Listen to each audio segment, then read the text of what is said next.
Hello everyone, स्वागत है आप सभी लोगों का कल्याण इंस्टीट्यूट यूट्यूब चैनल पे। आज हम इस वीडियो के अंतर्गत गुणक यानी कि मल्टीप्लायर को समझेंगे कि ये जो मल्टीप्लायर है ये दरअसल है क्या, किस तरह से होता है। तो आज की इस वीडियो के अंतर्गत हम यही समझेंगे कि ये गुणक दरअसल है क्या। तो आप इस वीडियो को अंत तक जरूर देखिएगा और अगर चैनल को अभी तक सब्सक्राइब नहीं किया तो चैनल को जरूर सब्सक्राइब कर दीजिएगा। तो चलिए समझते हैं कि गुणक यानी कि ये मल्टीप्लायर दरअसल है क्या। गुणक का सिद्धांत सर्वप्रथम F.A. कहन ने इसे 1931 में प्रस्तुत किया, परंतु केन्स ने इसे निवेश गुणक के रूप में विकसित किया। कि किस तरह से निवेश गुणक है, केन्स ने इसे निवेश गुणक के रूप में इसे विकसित किया। और सर्वप्रथम मल्टीप्लायर का जो सिद्धांत है इसका विकास F.A. कहन ने 1931 में इसे विकसित किया, इसे प्रस्तुत किया।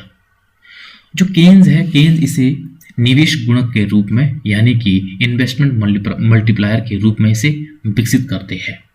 तो अब हम इसको इन्वेस्टमेंट मल्टीप्लायर को समझते हैं कि जो ये निवेश गुणक है ये दरअसल है क्या और ये किस तरह से होता है। केन्स के अनुसार जब निवेश बढ़ाया जाता है तो उससे आय और रोजगार की मात्रा में कई गुना वृद्धि होती है। यानी कि कई गुना ये जो रोजगार है और आय है उसमें कई गुना वृद्धि होती है जब हम इन्वेस्टमेंट को बढ़ाते हैं। यदि 100 करोड़ रुपए निवेश किया जाता है तो उसके परिणाम स्वरूप राष्ट्रीय आय में 300 करोड़ रुपए की वृद्धि होती है, तो यहाँ पर गुणक 3 होगा। यदि 100 करोड़ रुपए निवेश से उसके परिणाम स्वरूप आय में 400 करोड़ रुपए की उसमें वृद्धि होती है, तो ऐसे में गुणक यहाँ पे 4 होगा। गुणक की मात्रा कितनी होगी यह लोगों की उपभोग प्रवृत्ति पर ये निर्भर करता है। उपभोग प्रवृत्ति जितनी अधिक होगी गुणक की मात्रा उतनी ही अधिक होगी। यह है इन्वेस्टमेंट मल्टीप्लायर में ये कहा गया है कि किस तरह से जो ये केन्स है, केन्स जो मल्टीप्लायर है वो उसे इन्वेस्टमेंट मल्टीप्लायर के रूप में ये विकसित किया है। गुणक आय में वृद्धि तथा निवेश में वृद्धि का एक अनुपात है। जो ये मल्टीप्लायर है ये आय में वृद्धि और निवेश में वृद्धि का एक अनुपात है, जिसको हमने यहाँ पे समझा कि जब इन्वेस्टमेंट 100 करोड़ का होता है तो अगर राष्ट्रीय आय में 300 करोड़ रुपए की इसमें वृद्धि होती है तो ये मल्टीप्लायर ये 3 का होगा।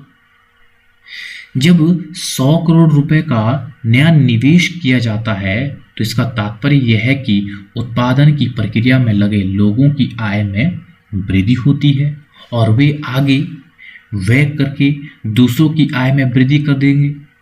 इस तरह से ये प्रक्रिया निरंतर चलती रहती है और यही कारण है कि निवेश में वृद्धि होने से कुल आय में कई गुना वो वृद्धि होती है। यानी कि जब इन्वेस्टमेंट में, नई इन्वेस्टमेंट में अगर वृद्धि होगी तो इससे क्या होगा, उत्पादन की प्रक्रिया में लगे जो लोग हैं उनकी आय में वृद्धि होगी और वे आगे क्या करेंगे, उसको खर्च करेंगे। जब खर्च करेंगे तो कहीं ना कहीं दूसरों की आय में वृद्धि होगी। जो वो खर्च कर रहे जिन वस्तुओं पर, उन वस्तुओं को जो बना रहा है उनकी इनकम में वृद्धि होगी। तो इस तरह से ये प्रक्रिया निरंतर चलती रहती है। तो निवेश में वृद्धि होने से किस तरह से कई गुना वो आय में वृद्धि करता है।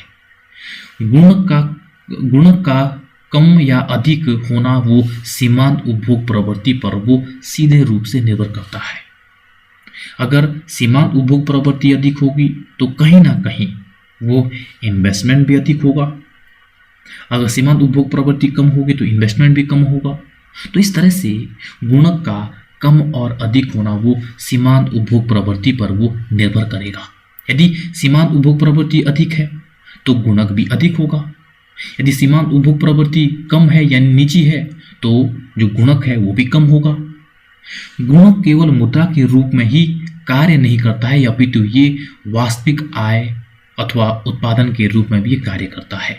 जब निवेश के परिणाम स्वरूप आयों में वृद्धि होती है तो इन आयों में किस तरह से, इन आयों से वो जो उपभोक्ता है वो वस्तुओं पर उन्हें खर्च करता है, व्यय करता है तो इन वस्तुओं की मांग को पूरा करने के लिए उत्पादन भी बढ़ता है। तो इस तरह से निवेश के परिणाम स्वरूप आय में वृद्धि होती है। तो उससे क्या होता है, इन आयों को जो प्राप्त करते हैं वो किस तरह से उपभोक्ता वस्तुओं और सेवाओं में वो खर्च करते हैं। जो आय प्राप्त कर रहा है वो भी कहीं ना कहीं खर्च कर रहा है। तो जब वो खर्च कर रहा है और जो उन वस्तुओं पर, वो सेवाओं पर जो खर्च किया जा रहा है, जो उन्हें बना रहा है, उन वस्तुओं और सेवाओं की मांग बढ़ेगी और उनकी मांग बढ़ेगी तो उनका उत्पादन भी बढ़ाना पड़ेगा। तो इस तरह से जो इन्वेस्टमेंट है वो कहीं ना कहीं यहाँ पे मल्टीप्लायर में वो काफ़ी रोल अदा करता है। और जितनी मुद्रा के रूप में आयों में वृद्धि होती है उतनी ही वास्तविक आय अथवा उत्पादन में भी वृद्धि होती है। जितनी लोगों की आय में वृद्धि होगी, जब आय में वृद्धि हुई है तो कहीं ना कहीं वो उसे खर्च करेंगे, जहाँ खर्च करेंगे वहाँ पर वो उत्पादन बढ़ा देगा, उत्पादन में वृद्धि करनी पड़ेगी, उसके लिए इन्वेस्टमेंट करना पड़ेगा। तो इस तरह से जो इन्वेस्टमेंट है वो इन्वेस्टमेंट वो लोगों की इनकम में वृद्धि करता है। जब लोगों की इनकम में वृद्धि होगी तो एक्सपेंडिचर करेंगे, तो एक्सपेंडिचर करेंगे तो जहाँ पे एक्सपेंडिचर करेंगे उन वस्तुओं और सेवाओं को जो उसमें खर्च करेंगे उनका उत्पादन भी बढ़ाना पड़ेगा। तो इस तरह से जो इन्वेस्टमेंट मल्टीप्लायर है वो कहीं ना कहीं ये बताता है कि जब हम इन्वेस्टमेंट करते हैं तो उस इन्वेस्टमेंट से जो इनकम है, इनकम में कहीं गुना वृद्धि होती है और ये जो प्रक्रिया है ये निरंतर चलती रहती है। तो इस तरह से ये मल्टीप्लायर है। मल्टीप्लायर में हमने ये समझा कि इन्वेस्टमेंट मल्टीप्लायर क्या है, किस तरह से होता है। तो मुझे उम्मीद है कि आपके लिए जो ये वीडियो है ये वीडियो काफ़ी उपयोगी रहा होगा। और अगर चैनल को अभी तक सब्सक्राइब नहीं किया तो चैनल को जरूर सब्सक्राइब कर दीजिएगा और मुझे दीजिएगा इजाज़त। और आप सभी लोगों का बहुत बहुत शुक्रिया।